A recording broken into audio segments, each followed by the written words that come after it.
Tara na sa isa na namang pakikipagsapalaran sa Paris.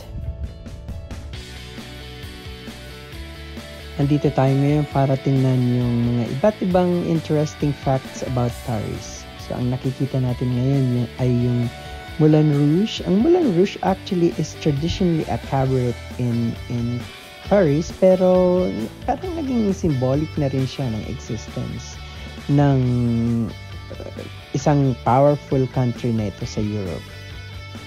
So yan ang Moulin Rouge. Kung pupunta kayo ng Paris, huwag niyong i-miss ang view na ito. So isa siya sa very popular tourist attraction. Nakalimutan ko lang yung street kung saan andyan yung Moulin Rouge. I don't think cabaret pa siya ngayon, pero I guess it's now a landmark.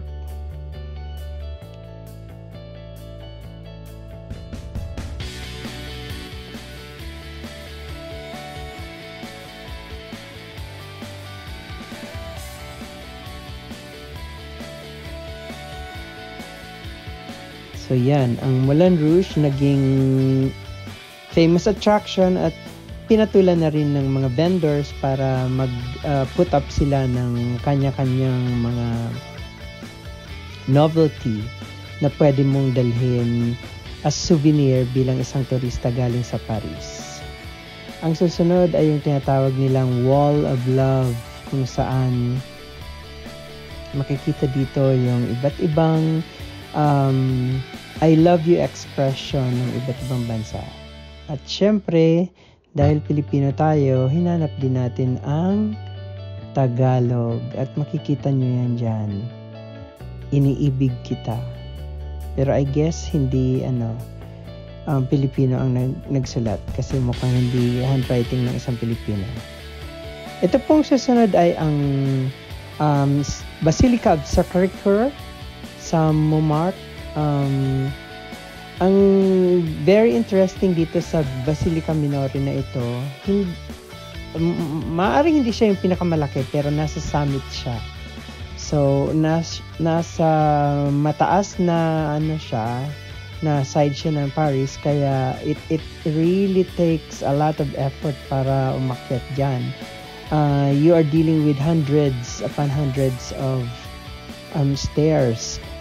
Pero meron din namang transportation na pwede mong sakyan, yung funicular de Montmartre na nasa other side nitong Basilica of Sacré-Cœur nito. Kailangan nyo lang hanapin yung side na yon para hindi kayo masyadong mapagod, lalo na kung may kasama tayo na may mga edad na. So makikita niyo dyan, napakaraming turista. Ito naman yung nasa loob ng Basilica of Sacré-Cœur. Basilica of Sacré-Cœur, by the way, is a Catholic basilica in France.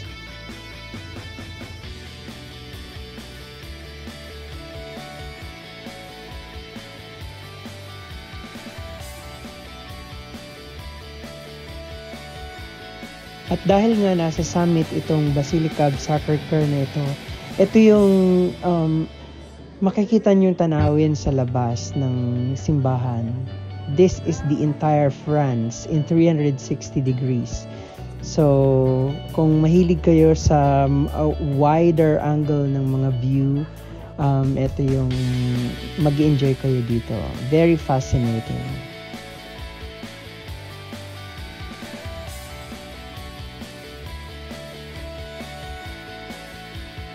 Yan, I think marami ng movies ang nagkaroon ng shooting dito sa area na to.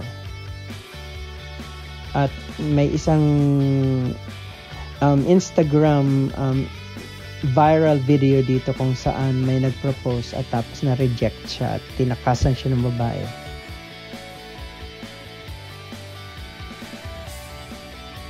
Ayan. Bahagi ng Basilica of Sacré-Cœur sa Montmartre.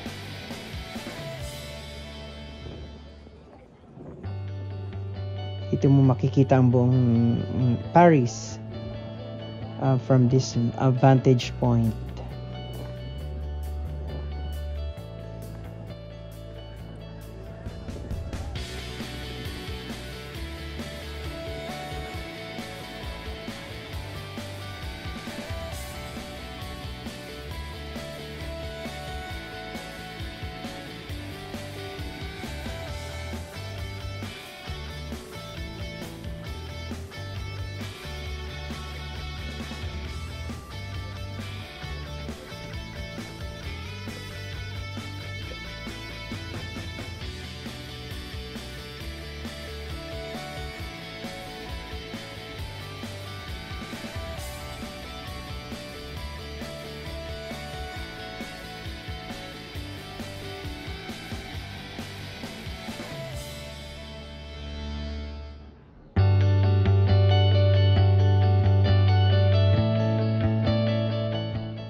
And just like any other bridge in the world, nakakita tayo dyan ng mga padlock na nilagay doon ng mga couples nung sila ay mag-cross a bridge. Tapos intentionally tinapon nila sa tubig yung susi para meron silang promise to love each other in eternity. Ayan, bahagi pa rin ng view ng Basilica of Sacré-Cœur. So, napakagandang tanawin.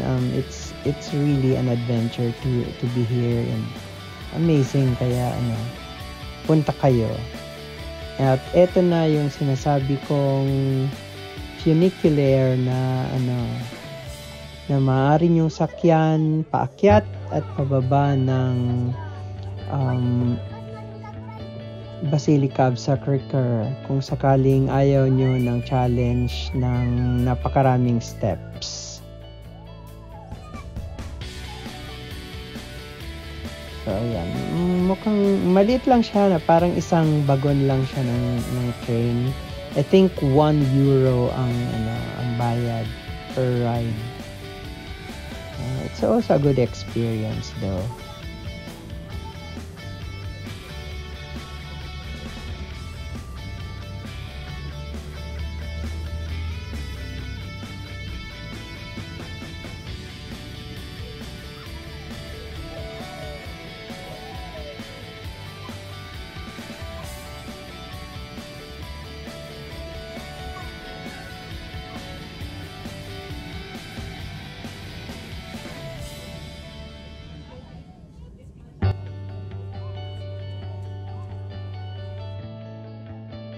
Ayan. At dahil sa ilang araw naming na-miss ang Asian food, naghanap kami ng Korean barbecue restaurant sa Paris. Meron din kayong mahanap. And I'm sure sa mga nanonood ngayon, mamimiss niyo rin sigurado ang Asian food after feasting with European food. Ayan, masarap pa rin balik-balikan ng Asian food. Ito naman yung mga examples ng mga French bread na nasa kabilang ibayo. At ang susunod nating scene ay ito na naman yung Arc de Triomphe. Na isa ring major tourist attraction sa Paris. So kung magagawi kayo ng Paris, don't miss getting near the Arc de Triomphe. Actually, may services din sila na pwede kang umakyat for a fee diyan sa tuktok ng Arc de Triomphe.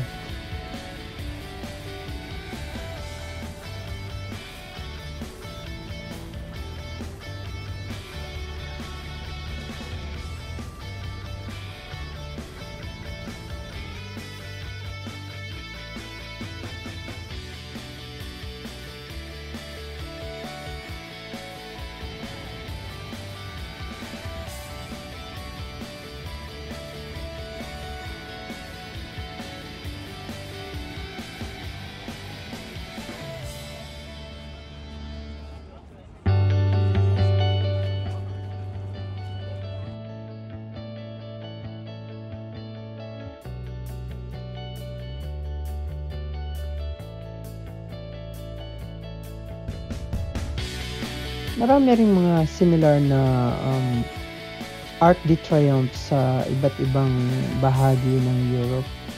Kagaya sa Barcelona, I guess, may isa. Pero may kanya-kanya silang uniqueness at may kanya-kanya silang symbolic meaning sa kanilang Arc de Triomphe.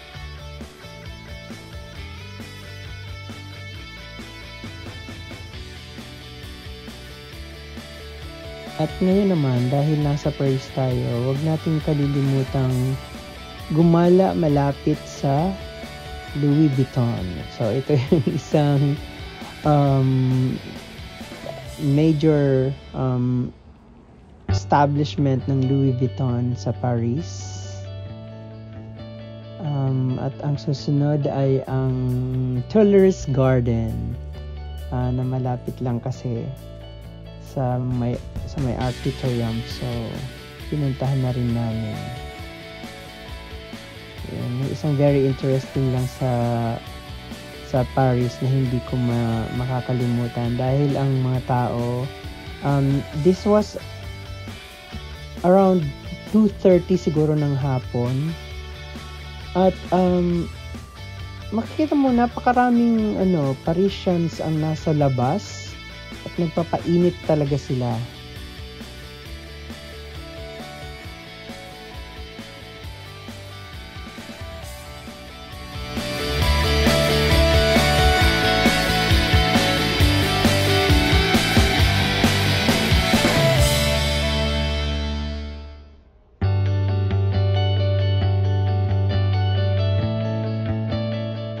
Siguro miss na miss ng mga Europeans talaga ang summer. But this was late spring. Masyado kasing malamig sa bansa nila. Kaya tinitake advantage nila ang sunny days. So ito yung interesting para sa akin. Maraming nakatambay sa kanilang parke para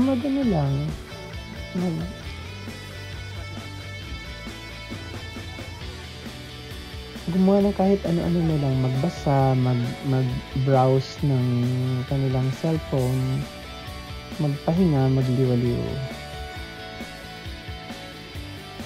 Ayan, ito yung isang street na kung saan ang isang unique feature ay ang lahat ng mga taong nagda-dine in o nasa cafe ay nakaharap sa iyo habang naglalakad ka. Kung tayo sa Pilipinas kung maaari pa lang wag tayong makita ng ibang tao habang kumakain. Sila parang nanonood sila sa iyo.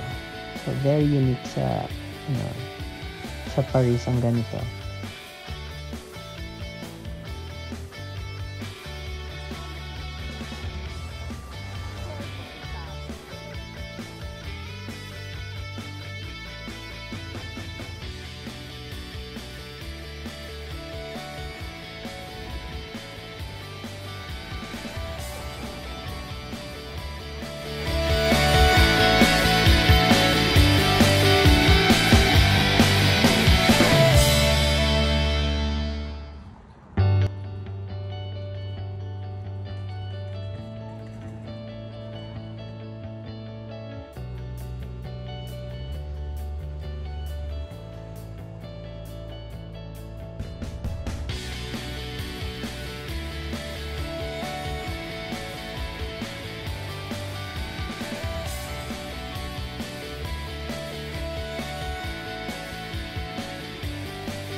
Ang isa pang unique about the Parisians is very disciplined sila pagdating sa sanitation nila.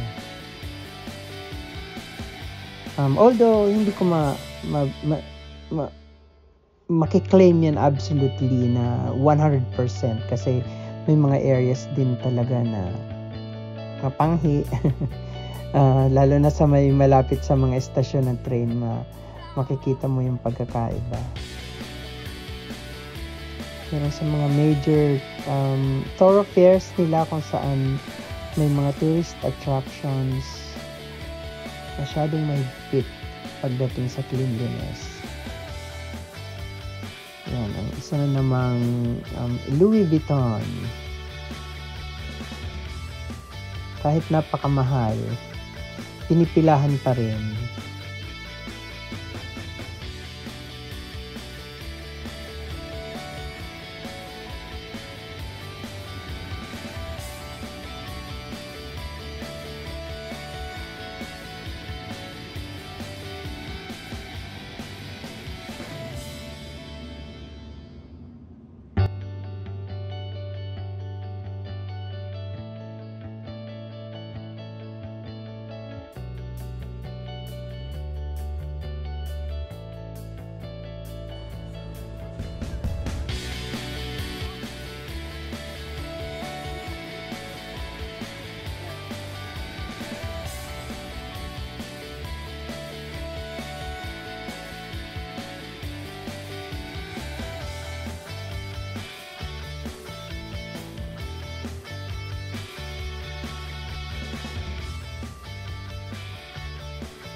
Nagutom kami habang nasa pila ng Guyard.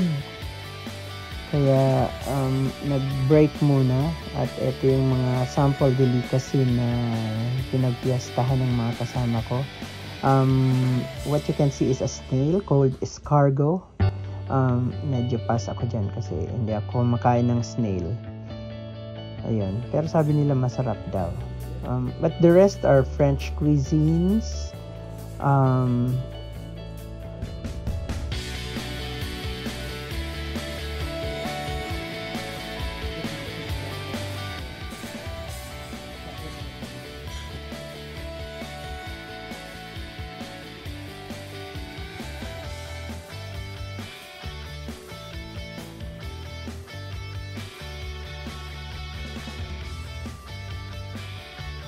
Yan, dalawang balik kami sa pila sa Guyard.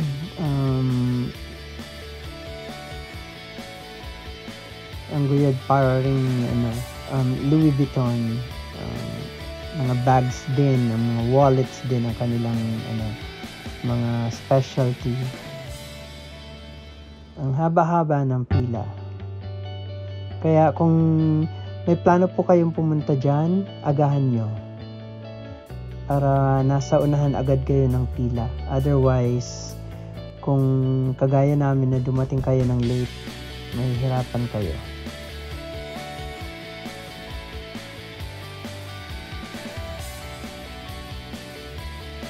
At yan uli ang isa pang episode ng ating adventure sa Paris.